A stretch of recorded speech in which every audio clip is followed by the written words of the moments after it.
Muitas pessoas me marcaram no último vídeo. Este vídeo está aqui embaixo na descrição, me questionando e dizendo que os salvos não passarão pela tribulação porque não sofrerão a ira de Deus. Mas e aí? Será que os salvos passarão pela tribulação ou sofrerão a ira de Deus? A palavra nos fala que um será deixado e outro será levado. Então vamos agora compreender a palavra. Oi, meu nome é Alice e hoje vamos falar sobre a ira de Deus. Primeiramente, temos que compreender que estamos falando de dois acontecimentos. A grande tribulação, que acontecerá sobre o reinado do anticristo, e a ira de Deus sobre as nações, que será logo após a última trombeta e o arrebatamento de todos os santos. Então, respondendo, não, os salvos em Cristo Jesus não passarão pela ira de Deus. Nós temos que compreender que o tempo da ira não é a tribulação. Na tribulação, os santos estarão na terra, pois o Senhor nos alertou que não seremos arrebatados antes da vinda do anticristo. Muitos serão perseguidos e torturados por amor a Jesus, e outros serão guardados e levados ao deserto, como podemos ver em Apocalipse 2 e 3, onde Jesus fala sobre as igrejas representadas para o fim dos tempos. E um dos anciãos me falou, dizendo: estes que estão vestidos de vestes brancas, quem são e de onde vieram? E eu disse-lhe: Senhor, tu sabes. E ele disse-me: estes são os que vieram da grande tribulação e lavaram as suas vestes e as branquearam no sangue do Cordeiro. Por isso estão diante do trono de Deus e o servem de dia e de noite no seu templo. E aquele que está assentado sobre o trono os cobrirá com a sua sombra. Nunca mais terão fome, nunca mais terão sede, nem sol, nem calor algum cairá sobre eles. A ira acontecerá no final da grande tribulação, que será a justiça de Deus contra os seus inimigos. O diabo será preso por 1000 anos. A besta e o falso profeta serão jogados no lago de fogo. E os inimigos de Deus, que são aqueles que aceitaram a marca da besta, irão sofrer a punição. E este é o momento onde Deus pisará o lagar da sua ira, no final, depois do arrebatamento. E vi um anjo que estava no sol e clamou com grande voz, dizendo a todas as aves que voavam pelo meio do céu: vinde e ajuntai-vos à ceia do grande Deus, para que comais a carne dos reis, e a carne dos tribunos, e a carne dos fortes, e a carne dos cavalos, e dos que sobre eles se assentam, e a carne de todos os homens, livres e servos, pequenos e grandes. E vi a besta e os reis da terra, e os seus exércitos reunidos, para fazerem guerra àquele que estava sentado sobre o cavalo, e ao seu exército. E a besta foi presa, e com ela o falso profeta, que diante dela fizeram os sinais, com que enganou os que receberam o sinal da besta, e adoraram a sua imagem. Estes dois foram lançados vivos no lago de fogo que arde com enxofre.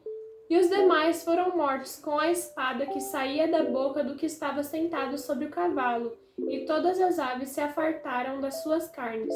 Perceba que na grande tribulação a besta estará reinando e ela blasfemará. Ela será poderosa e fará grandes sinais e maravilhas. As pessoas falarão: quem é igual à besta? E ela será adorada.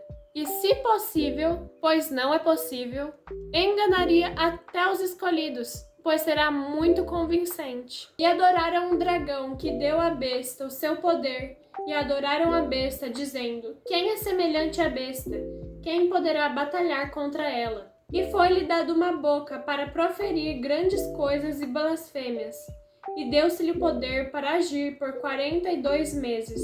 E abriu a sua boca em blasfêmias contra Deus, para blasfemar do seu nome, e do seu tabernáculo, e dos que habitam no céu. E foi-lhe permitido fazer guerra aos santos, e vencê-los, e deu-se-lhe poder sobre toda a tribo e língua e nação. E adoraram-na todos os que habitam sobre a terra, estes cujos nomes não estão escritos no livro da vida do Cordeiro, que foi morto desde a fundação do mundo.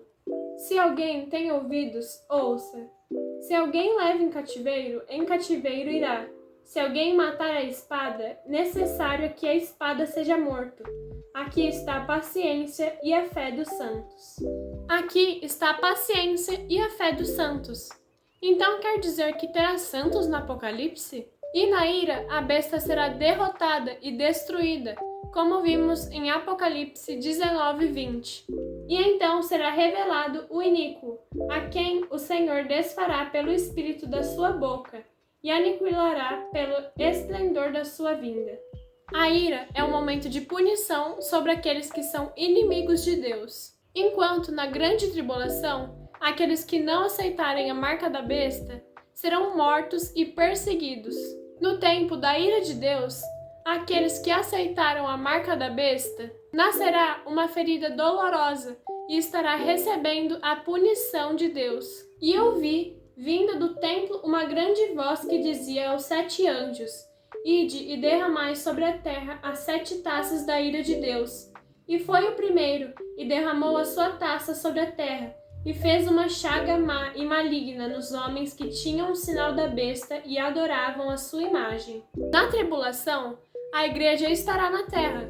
Portanto, na ira ela não estará, pois a ira será o momento após o arrebatamento da igreja. E logo depois da aflição daqueles dias, o sol escurecerá, e a lua não dará a sua luz, e as estrelas cairão do céu, e as potências do céu serão abaladas.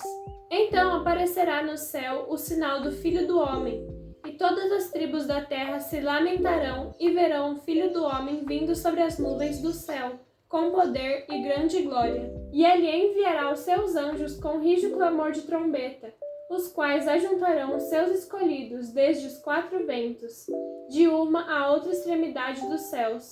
Mas a palavra diz que um será levado e outro será deixado. Então terá um primeiro arrebatamento para a igreja, e depois Jesus volta e busca aqueles que não aceitaram a marca da besta? Será que este texto realmente fala sobre o arrebatamento? Vamos entender este contexto que está em Mateus 24. E como foi nos dias de Noé, assim será também a vinda do Filho do Homem. Porquanto, assim como nos dias anteriores ao dilúvio, comiam, bebiam, casavam e davam-se em casamento, até o dia em que Noé entrou na arca. E não o perceberam até que veio o dilúvio, e os levou a todos. Assim será também a vinda do Filho do Homem. Então, estando 2 no campo, será levado um e deixado outro. Estando 2 moendo no moinho, será levada uma e deixada a outra. Quem são estes que serão levados? Nota-se no texto que estes que foram levados para a morte, e não para serem guardados. Estes foram os que ficaram fora da arca. A diferença aqui na história de Noé foi que todos que ficaram fora da arca morreram. Porém, na volta de Jesus, uns serão levados e outros deixados. E como aconteceu nos dias de Noé, assim será também nos dias do Filho do Homem. Comiam, bebiam, casavam e davam-se em casamento, até o dia em que Noé entrou na arca e veio o dilúvio e os consumiu a todos. Como também, da mesma maneira, aconteceu nos dias de Ló. Comiam, bebiam, compravam, vendiam, plantavam e edificavam. Mas no dia em que Ló saiu de Sodoma, choveu do céu fogo e enxofre e os consumiu a todos. Assim será no dia em que o Filho do Homem há de se manifestar. Naquele dia, quem estiver no telhado, tendo as suas alfaias em casa, não desça a tomá-las. E da mesma sorte, o que estiver no campo, não volte para trás. Lembrai-vos da mulher de Ló. Qualquer que procurar salvar a sua vida, perdê-la-á, e qualquer que perder, salvá-la-á. Digo-vos que naquela noite estarão 2 numa cama, um será tomado e outro será deixado. 2 estarão juntas moendo, uma será tomada e outra será deixada. 2 estarão no campo, um será tomado e outro será deixado. E respondendo, disseram-lhe: Onde, Senhor? E ele lhes disse: Onde estiver o corpo, aí se ajuntarão as águias. Então, para onde foram levados? Onde houver um cadáver, ali haverá as águias. A resposta não foi para o arrebatamento dos céus, pois este texto não está falando sobre salvação. Está falando sobre a ira de Deus que cairá sobre as nações. O que precisamos entender é que na volta de Jesus haverá duas colheitas. A primeira para a vida eterna e a segunda para a destruição eterna. E os demais foram mortos com a espada que saía da boca do que estava sentado sobre o cavalo, e todas as aves se fartaram das suas carnes. Se não são todos destruídos na ira de Deus, quais são estes deixados? Estes serão os sobreviventes que estarão aqui na terra no período do milênio.